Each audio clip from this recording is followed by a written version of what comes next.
Hello दोस्त, नमस्कार। Mathematics classes में आपका स्वागत है। आज कक्षा 9 का फर्स्ट वीडियो प्रश्नावली 1.1 से इसके साथ कुछ फार्मूला भी है, देखते हैं और बनाते हैं आगे। यहाँ निकाले हम। इसमें संख्या पद्धति के बारे में जानना है। संख्या पद्धति से रिलेटेड कुछ फार्मूला को देखते हैं। पहले क्या फार्मूले हैं यहाँ देखते हैं दोस्त। इस चैप्टर में हम लोग को पढ़ना है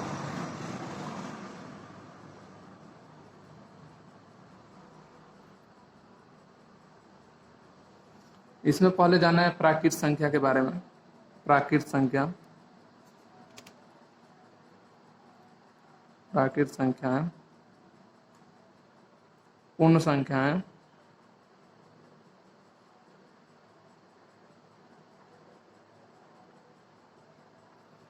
पूर्णांक संख्या है,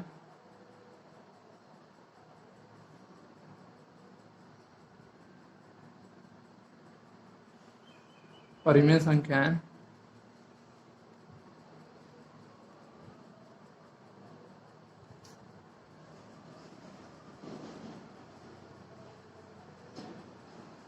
अपरिमेय संख्या है,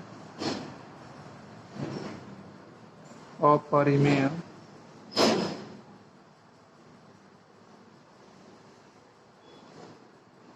और एक वास्तविक संख्या।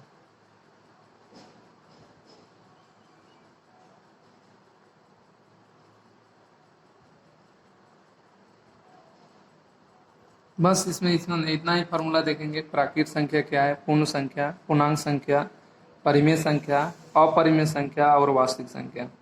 आप प्राकृत संख्या के बारे में पहले से जानते होंगे, फिर से बता दे रहे हैं। प्राकृत संख्या जो गिनती की संख्या शुरू होती है वही प्राकृत संख्या होती है। अब आपको ये भी समझ में आता होगा गिनती की संख्या कितना से शुरू होती है। एक से गिनती की संख्या को शुरू करते हैं।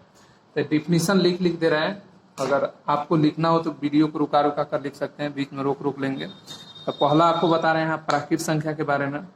अगर समझ में नहीं है तो कमेंट कर सकते हैं। यहाँ लिख रहे हैं पहले प्राकृत संख्या, डिफिनीशन भी लिख दे रहे हैं। अगर आपको चाहिए तो आप ले सकते हैं यहाँ से। गिनती की संख्या को, गिनती की संख्या को प्राकृत संख्या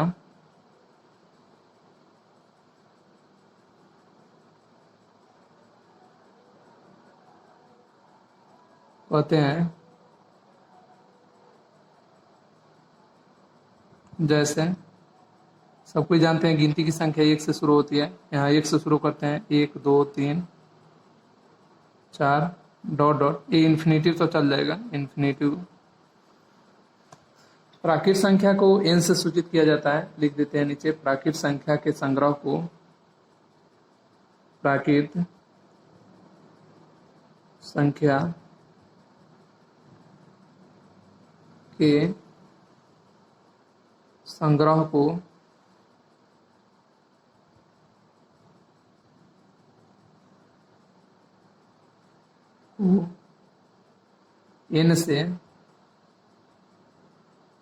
से सूचित किया जाता है।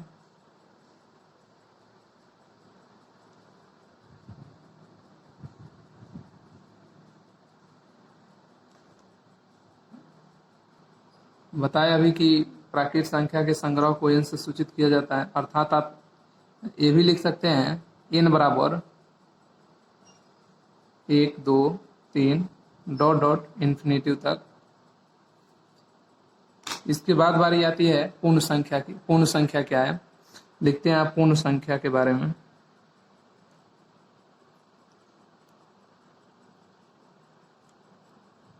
पूर्ण संख्या है, इसमें आपको बता दें कि गिनती की संख्या एक से शुरू की है। इसी गिनती की संख्या में एक शून्य डाल दें तो वह पूर्ण संख्या हो जाता है। यानी शून्य से शुरू होने वाले गिनती की संख्या को क्या बोलेंगे, पूर्ण संख्या बोलेंगे। तो लिख रहे हैं आप परिभाषा में, प्राकृत संख्या,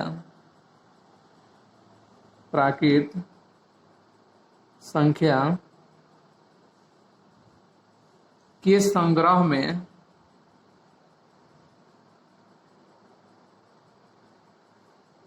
संग्रह में शून्य, प्राकृत संख्या के संग्रह में शून्य मिला देने से शून्य मिला देने से संख्याओं का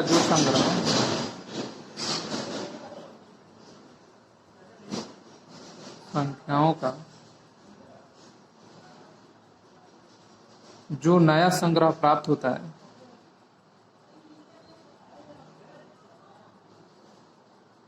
जो नया संग्रह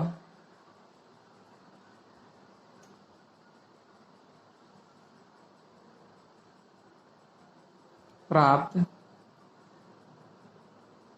होता है, नया संग्रह प्राप्त होता है, उसे पूर्ण संख्या कहते हैं। उसे पूर्ण संख्या कहते हैं। परिभाषा समझ में आ रहा होगा। प्राकृत संख्या के संग्रह में शून्य मिला देने से संख्याओं का जो नया संग्रह प्राप्त होता है उसे पूर्ण संख्या कहते हैं। तो प्राकृत संख्या के संग्रह कौन है? प्राकृत संख्या का संग्रह यहाँ लिखे हैं 1 2 3 4 डॉट डॉट इन्फिनिटी तक। तो केवल इसके संग्रह में इससे पहले शून्य मिला देना है। तो देखेंगे एग्जाम्पल में, जैसे इसमें लिखेंगे जैसे 0, 1, 2, 3 डॉट डॉट इन्फिनिटी तक। और इसको सूचित करने के लिए जिस तरह यहाँ लिखे हैं प्राकृत संख्या के संग्रह को n से सूचित किया जाता है, वैसे यहाँ पूर्ण संख्या के संग्रह को w से सूचित किया जाता है। आप लिख भी सकते हैं w बराबर 0 1 2 3 डॉट डॉट। इसके बाद जानते हैं पूर्ण संख्या, जान लिए। पूर्ण संख्या के बाद यहाँ लिखे हैं पूर्णांक संख्या। पूर्णांक संख्या के बारे में जानते हैं क्या होता है पूर्णांक संख्या। लिखते हैं आप पूर्णांक संख्या।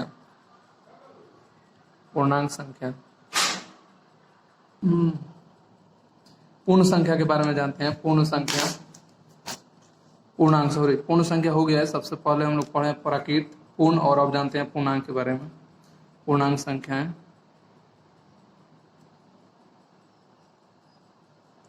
पूर्णांक संख्या में लिख रहे हैं पूर्ण संख्याओं के संग्रह में पूर्ण संख्याओं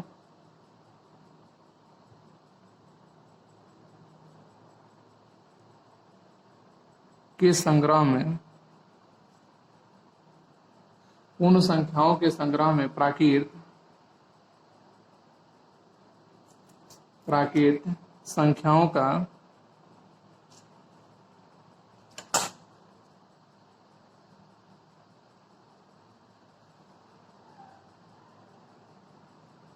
संख्याओं का ऋणात्मक मिला देने से, ऋणात्मक मान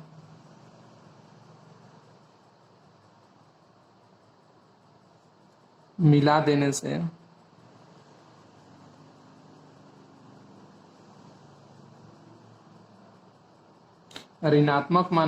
से संख्याओं का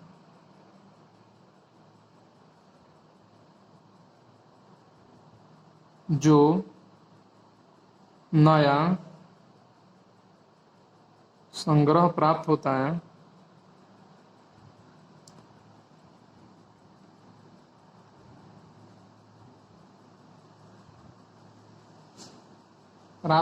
है उसे पूर्णांक संख्या कहते हैं।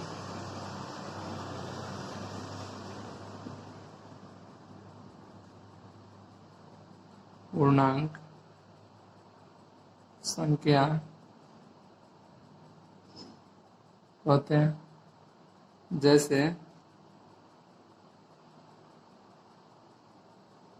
जैसे प्राकृत संख्या बताएं 1 से शुरू होगा, पूर्ण संख्या 0 से शुरू होगा, और प्राकृत संख्या 0 और 1 में ऋणात्मक मान को मिला देंगे तो वह हमारा पूर्णांक संख्या मिलेगा। जैसे 0 से शुरू कर रहे हैं, यहाँ देखिए 0 1 2 3 4 डॉट डॉट। तो ये हमारा पूर्ण संख्या बना। 0 से शुरू होने वाला संख्या है, प्राकृत संख्या में 0 जोड़े और इसी में ऋणात्मक मान मिला देंगे तो यह पूर्णांक संख्या हो जाएगा। ऋणात्मक मान कैसे मिलेगा? इसमें इधर से लिख रहे हैं -3 -2 -1 डॉट डॉट। इधर से ऋणात्मक गया, उसके बाद शून्य हो गया, और उसके बाद इधर संख्या प्लस में शुरू हो गया। तो इधर भी डॉट डॉट हो सकता है, इधर कितनाओं से संख्या आ सकता है, और इधर लास्ट में इन्फिनिटी तक लिख सकते हैं।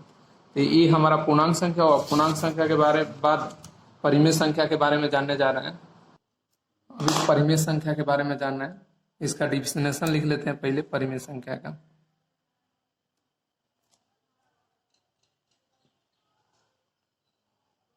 परिमेय, अगर दोस्त पढ़ते समय कोई दिक्कत हो, कोई परेशानी है, कोई मैथ नहीं बने, आप कमेंट में बताएं। समझ में नहीं है तो भी बताना है। परिमेय संख्या में लिखना है वैसी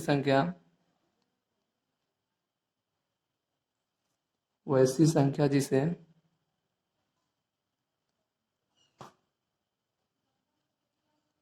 P बटा Q के रूप में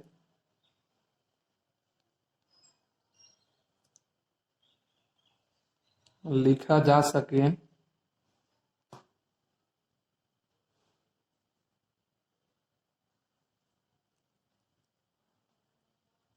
जहां P और Q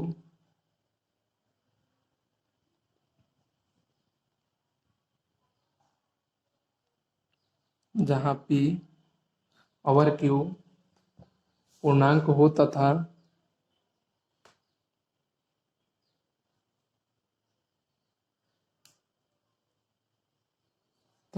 Q इक्वल नहीं हो 0 का, तो उसे परिमेय संख्या कहते हैं।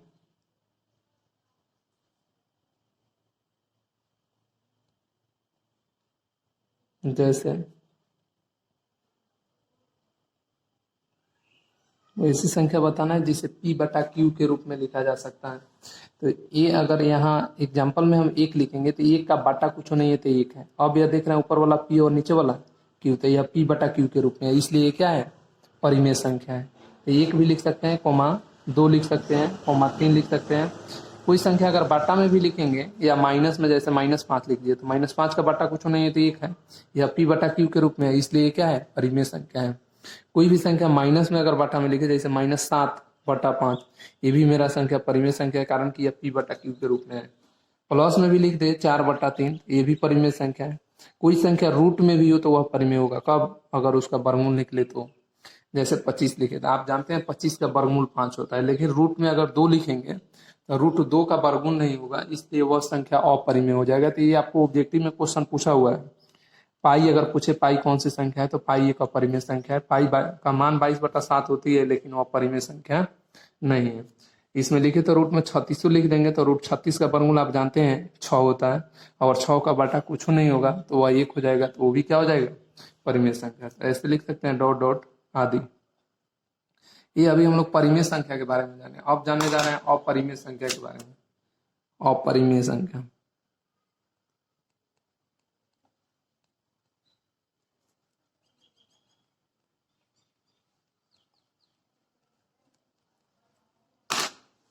वैसी संख्या जिसे P बटा Q के रूप में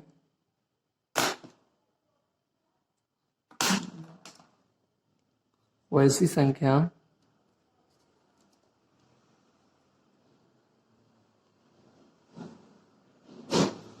जिसे P बटा Q के रूप में नहीं लिखा जा सकता हो,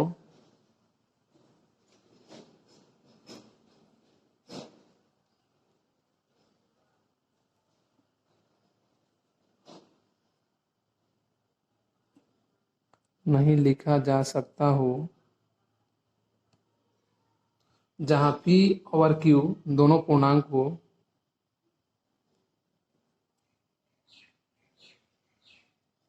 जहां P और Q दोनों पूर्णांक हो,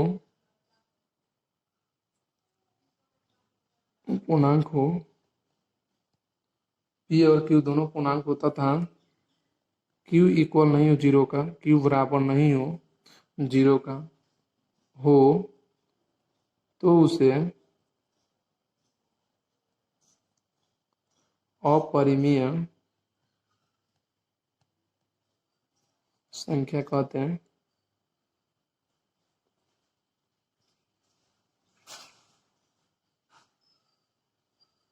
जैसे वैसा संख्या जिसे p बटा क्यू के रूप में नहीं लिखा जाए। जैसे यहाँ रूट दो का वर्गमूल नहीं होता है, और रूट में कोई भी संख्या अपरिमेय संख्या हो जाएगा। अगर रूट में 3 लिखे 3 का भी वर्गमूल नहीं होता है, रूट में 5 लिखे ये सब वर्गमूल नहीं होता है, इसलिए क्या है, अपरिमेय संख्या है। कुछ ऐसी भी संख्या लिखेंगे जिसका आप निकालने के बाद वर्गमूल निकाले तो नहीं निकले। जैसे में अगर लिख दे रूट में कोई संख्या लिखे, रूट में वैसी संख्या लिखना है जो वर्गमूल नहीं निकले। जैसे यहाँ बताया रूट पाँच को निकालेंगे तो नहीं निकलेगा, इसलिए रूट 5 अपरिमेय संख्या। कुछ ऐसा भी संख्या लिखते हैं दशमलव में जो अपरिमेय होगा, जैसे 9.352 और डॉट डॉट। इस संख्या का अंत नहीं है, इसलिए यह अपरिमेय संख्या। और अपरिमेय और परिमेय में अंतर यही है कि यहाँ इसमें भी लिखे हैं क्यू इक्वल 0 नहीं हो, और इसमें भी लिखे हैं क्यू इक्वल 0 नहीं है। कहने का माने है कि क्यू यानी p बटा क्यू, यही क्यू यहाँ देखना है कि p बटा क्यू के रूप में अगर बाटा में 0 नहीं होता है परिमेय संख्या में। जैसे बाटा में कुछ नहीं था तो आपको बताए हैं, अगर यहाँ 5 है बाटा कुछ नहीं है तो क्या है, 1 है। अगर 7 है इसका बाटा कुछ नहीं है तो 1 है। लेकिन बाटा में कभी 0 नहीं होता, इसलिए लिखे क्यू इक्वल नहीं है 0 का। वैसे यहाँ भी बाटा में कहीं 0 नहीं होता, बाटा में कभी भी 1 होता है। आपको क्वेश्चन में मिलेगा परिमेय संख्या और अपरिमेय संख्या के बारे में, तो आपको याद रखना है कोई भी संख्या का बाटा नीचे 1 होती है, 0 नहीं होती है। अब इसके बारे में बात जानने जा रहे हैं हम लोग वास्तविक संख्या के बारे में। वास्तविक संख्या, चलो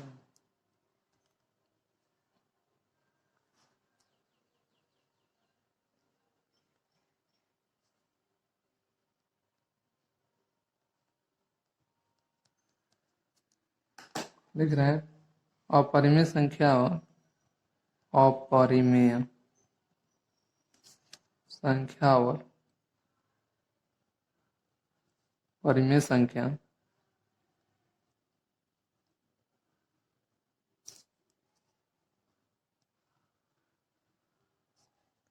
के संग्रह को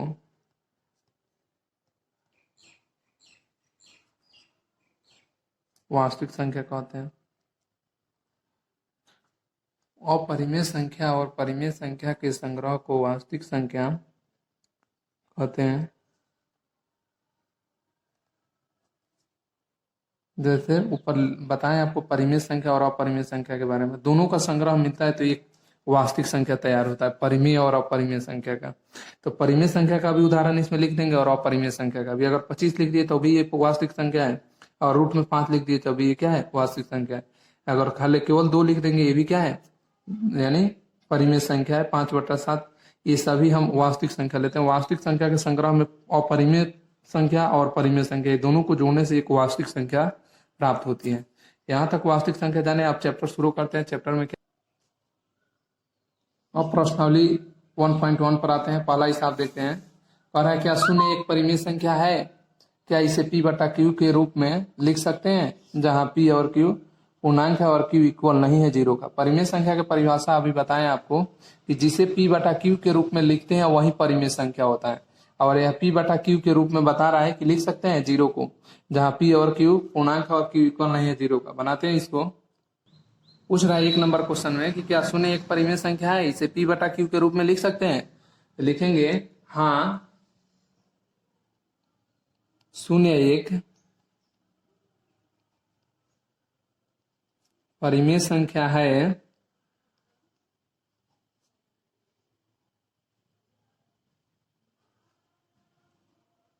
इसे p बटा क्यू के रूप में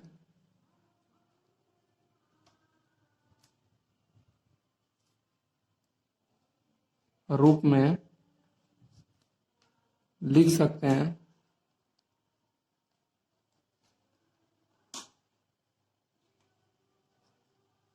कैसे शून्य को परिमेय संख्या माने हैं p बटा क्यू के रूप में लिखेंगे, जैसे मैं बता रहे हैं आपको। जैसे यहाँ लिख रहे हैं 0/1, 0/2, 0/3 डॉट डॉट। अभी बताया जिसे p बटा क्यू के रूप में लिखा जाए, तो p बटा क्यू के रूप में है 0/1, इसलिए यह परिमेय संख्या है। और लिखे हैं q इक्वल नहीं है 0 का। उसमें बताया है क्वेश्चन में कि q इक्वल नहीं है 0 का, इसके माने होता है कि ये जो बट्टा में क्यू देख रहे हैं यह क्यू कभी जीरो के बराबर नहीं होता है। यानी आप कभी नहीं लिख सकते हैं 1/0 और यहाँ 2/0, ऐसे कभी नहीं लिखेंगे। कारण कि क्वेश्चन में ही बताया और परिमेय संख्या की परिभाषा में हम जानते हैं कि क्यू इक्वल नहीं होता है जीरो का।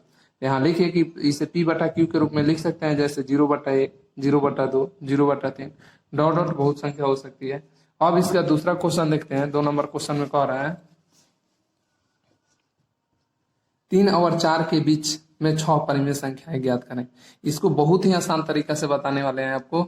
ये देखने के बाद आप कभी नहीं भूलेंगे और कोई भी परिमेय संख्या निकालनी हो, ज्ञात करनी हो, तो आप बहुत जल्द निकाल सकते हैं। इसका बहुत विधि है, एक विधि से आपको बताते हैं जो बहुत जल्दी बना सकते हैं। तो बोल रहा है 3 और 4 के बीच परिमेय संख्या ज्ञात करने के लिए तो पहले 3 लिख देते हैं, और 4 कह रहा है तो 4 भी लिखते हैं। और कितना परिमेय संख्या निकालनी है, तो क्वेश्चन में कहा है 3 और 4 के बीच 6 परिमेय संख्या निकालनी है। तो जितना कहता हो उसमें 1 जोड़ लेना है। तो 6 कह रहा है तो 6 में 1 जोड़ेंगे, कितना होगा, 6 में 1 जोड़ने पर 7 होती है। जो संख्या ऊपर लिखेंगे फिर उसी संख्या को नीचे लिखना है, यानी 7/7 लिखिए। ये 7 कहाँ से आया, तो 3 और 4 के बीच में 6 कहा है तो 6 में 1 जोड़े हैं तो 7 आया।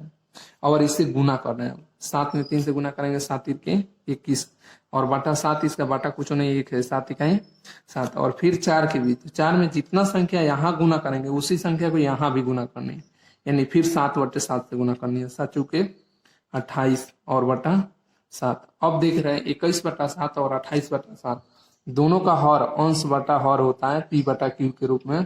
तो हर दोनों बराबर है, तो 21 और 28 के बीच में आपको 6 परिमेय संख्या ज्ञात हो गया यहाँ। अब आप लिख देंगे अतः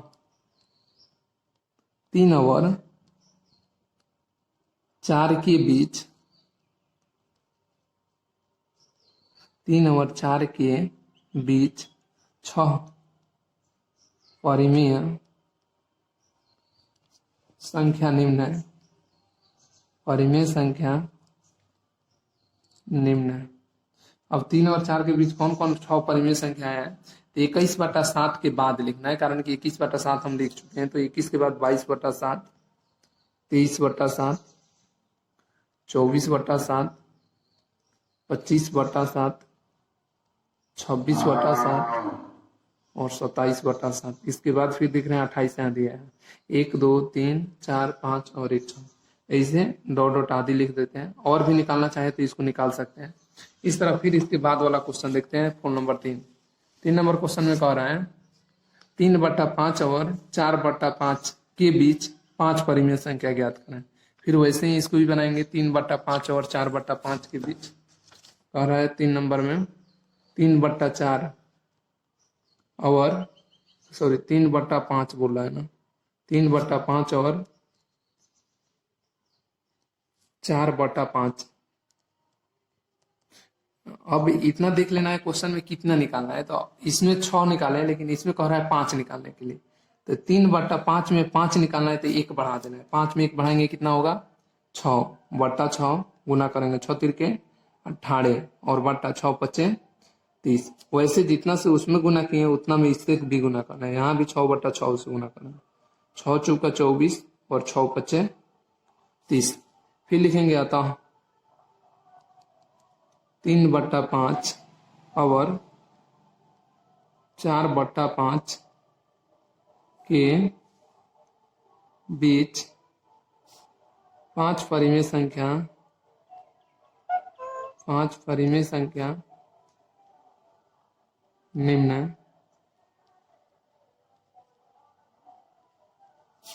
तो क्या क्या है 3/5 और 4/5 के बीच, यहाँ निकाले हैं तो 18/30 है, 18 को छोड़कर लिखना है 19/30। इसके बाद 20/30, 21/30, 22/30, 23/30। यही 5 परिमेय संख्या आंसर होगा।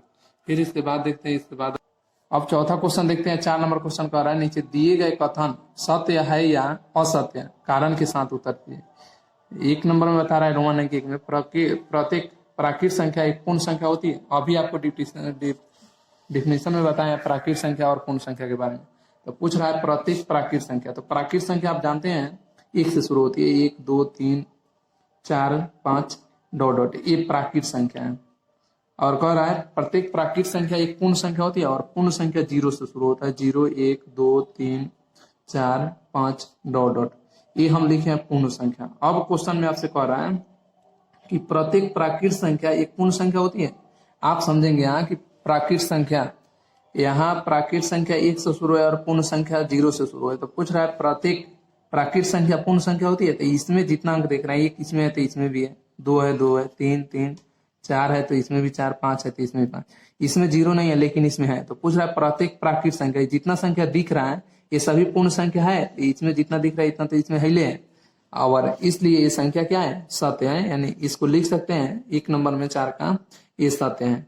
अगर आपको कारण भी बताना है तो कारण में आप लिख सकते हैं क्योंकि, लिखेंगे क्योंकि प्राकृत संख्या के संग्रह में, प्राकृत संख्या के संग्रह में शून्य को मिलाने से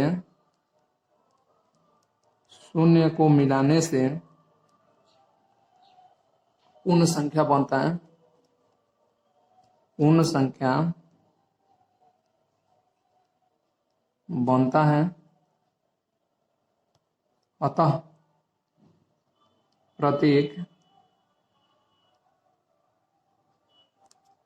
प्राकृत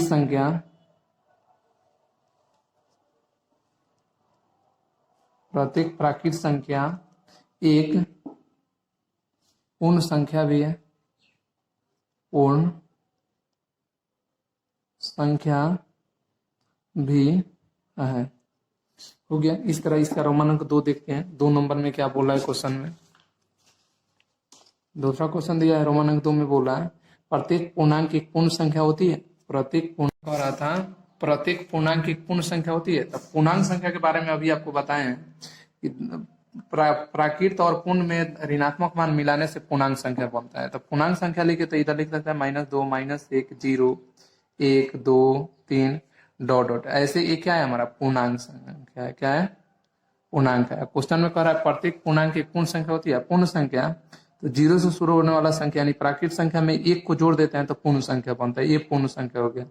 अब क्वेश्चन में हमसे पूछ रहा है कि प्रत्येक पूर्णांक, कह रहा है क्वेश्चन में कि प्रत्येक पूर्णांक एक पूर्ण संख्या होती है। जितना पूर्णांक देख रहे हैं ये सभी पूर्ण संख्या है। तो यहाँ -1 है, इसमें 1 है, कहा -1, अगर इसमें -1 -2 यानी इसमें ऋणात्मक मान रहता तब ना प्रत्येक पूर्णांक एक पूर्ण संख्या होता। तो प्रत्येक पूर्णांक एक पूर्ण संख्या नहीं दिख रहा है, इसीलिए लिखेंगे असत्य।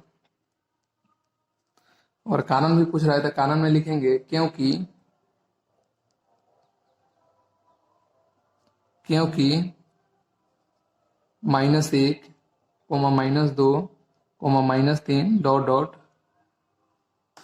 आदि पूर्णांक संख्या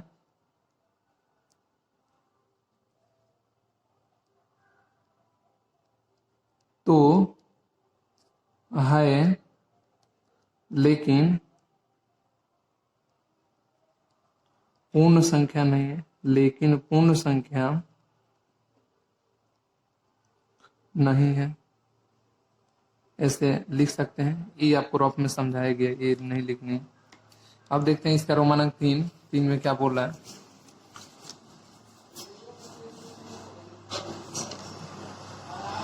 तीसरा क्वेश्चन कह रहा है प्रत्येक परिमेय संख्या एक पूर्ण संख्या होती है। तीसरा क्वेश्चन देखते हैं प्रत्येक परिमेय संख्या एक पूर्ण संख्या होती है। परिमेय संख्या और पूर्ण संख्या का परिभाषा आपको बताए हैं। जैसे यहाँ जो लिख रहे हैं हम परिमेय संख्या, जिसे P/Q के रूप में लिखते हैं, जैसे 5/7, 6, रूट में 25 का वर्गमूल 5 डॉट डॉट, ये सभी हम जो लिखे परिमेय संख्या। क्या है? परिमेय संख्या।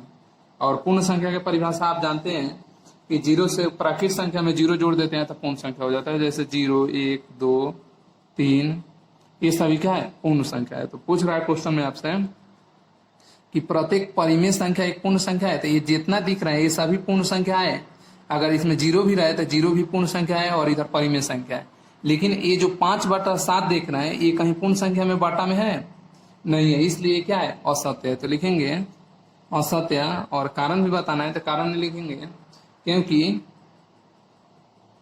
5/7 एक परिमेय संख्या है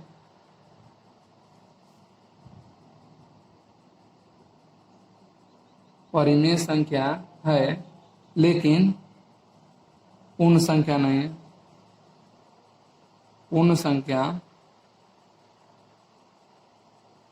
नहीं। चलिए, प्रश्नावली 1.1 समाप्त हुआ। फिर प्रश्नावली 1.2 अगले वीडियो में मिलेंगे। अगर अच्छा लगे तो लाइक और सब्सक्राइब जरूर करें।